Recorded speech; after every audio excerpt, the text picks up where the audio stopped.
Well, hi, Budget Comics, back again with another budget haul. Just a lot of books this time for under $25 with one kind of key book at the end that's kind of under the radar type book.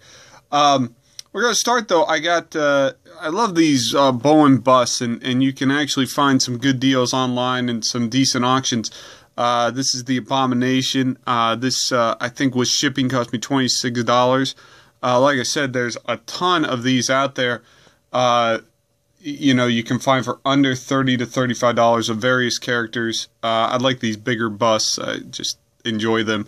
And like I said, $26. I think this retail probably for $50 or $60. So they did not pan out to be the investment people thought they were going to be, but they still are really cool and really affordable. Next we have Inhumans number 5.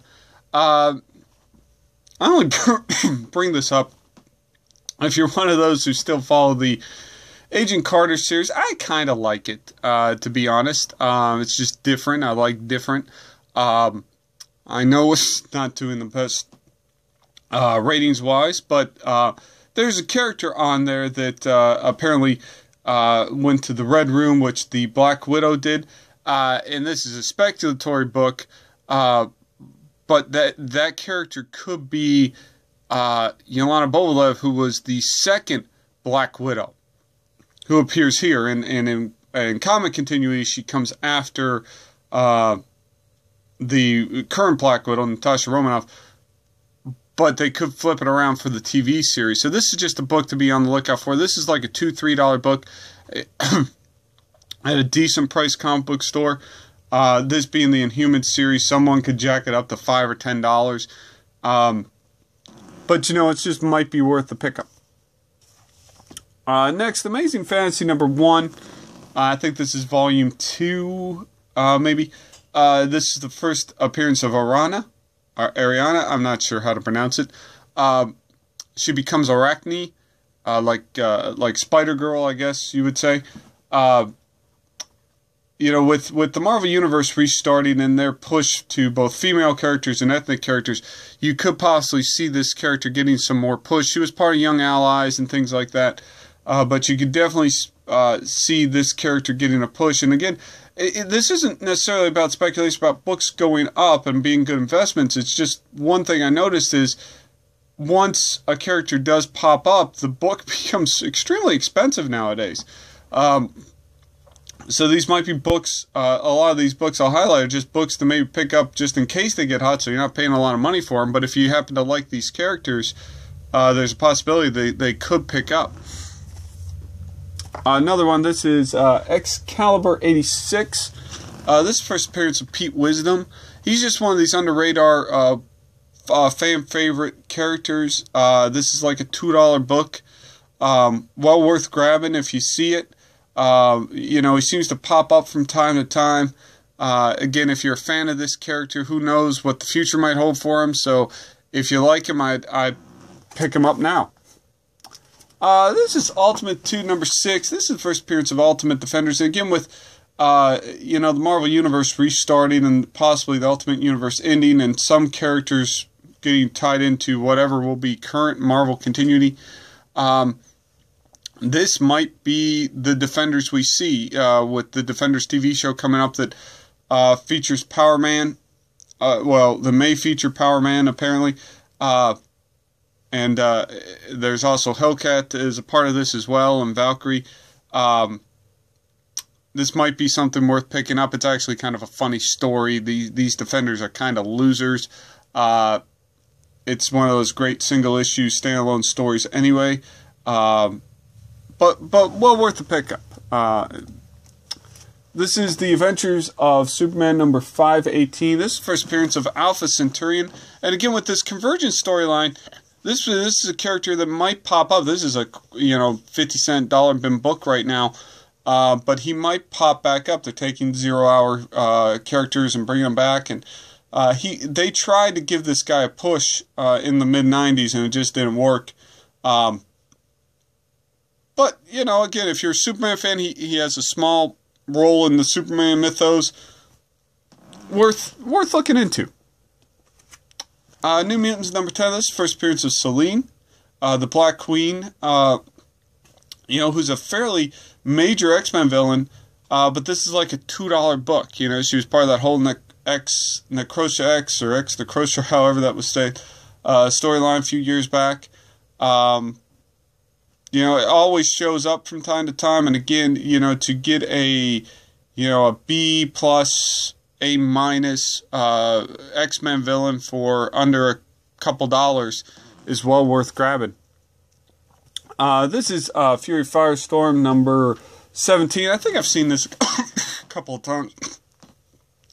This first appearance of Firehawk. With Firestorm taking more of a prominent role in the Flash series, this character may show up.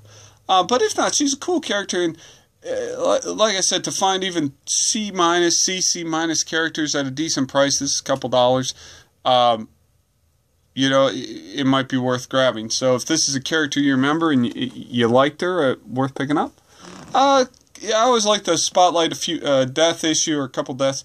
This is Wolverine number 57. And again, all these could be rewritten after Secret Wars. But this is the death of Mariko, Wolverine's main love interest throughout his life. Great single issue story on how she dies and things like that. Dollar book. If you're a fan of Wolverine, great pickup. New Mutants 60. This was a big deal when it happened because it was a death of a kid. The New Mutants were children, teenagers, and this is the death of Cypher and the part of the Fall of the Mutants storyline. And the fact that Marvel would actually killed off a child was kind of a big deal. Again, dollar book. You remember these characters. It's a great thing to add to your collection. Now just some cool things. This is Marvel Tales number 237, McFarlane cover. But more importantly, if you can read the bottom right-hand corner there, it says Spider-Ham meets Howard the Duck. So this is a first-time meeting between the spectacular Spider-Ham and Howard the Duck. So, fun story, fun read. I like to spotlight some variant covers. This is New Avengers number 57. They did the Superhero Squad variants. Very affordable. I think this was $2, but this is the Heroes for Hire variant, and I just kind of liked, these two tough characters, Iron Fist and Power Man, in kitty form. So, fun. If you like having just different books around your office or home, and just like the fun variant covers, this is definitely one to get. Sorry about that. Next, we have Rex Mantooth, Kung Fu Gorilla. This is actually double take number 6. This is the first work by Matt Fraction. If you're a fan of his work, he's been all over the Marvel Universe. Iron Man, Iron Fist, all over. Worth grabbing, picking up, $2. Next one we have Razor number 6. With Deadpool heating up again. When I think of Deadpool, the artist I think most of after Rob Liefeld is Ed McGuinness. Did the first Deadpool series. This is his first pro work. $250 book. So if you happen to see it, well worth grabbing and putting in a part of your collection. Next, a blue chip book that kind of flies under the radar. I've seen this in comic book stores. Solid grade copies for $10 to $15. This is Uncanny XMen 135. This is the first appearance of Senator Kelly, Senator Robert Kelly, who of course was the linchpin to the whole Days of Future Past storyline and has been all over. Has been in X-Men movies and things like that, in the cartoon and everything. And he's kind of one of these under-the-radar characters that we don't think about, but is actually very significant in the X-Men universe. And if you're an X-Men fan, this is definitely a book. It has, a very memorable Dark Phoenix cover, part of the Dark Phoenix saga. But other than the cover, it's kind of overlooked in that run. It doesn't have any of the major first appearances like 129 or 130 or the death of Dark Phoenix in 137.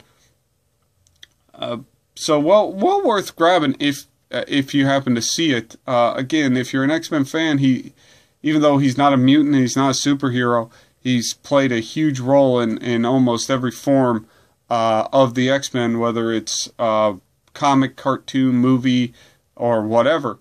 Even video games, I think he's popped up. So, well worth grabbing. Well, that's it for now. Like if you like. I'll post again no matter what. All right. Bye.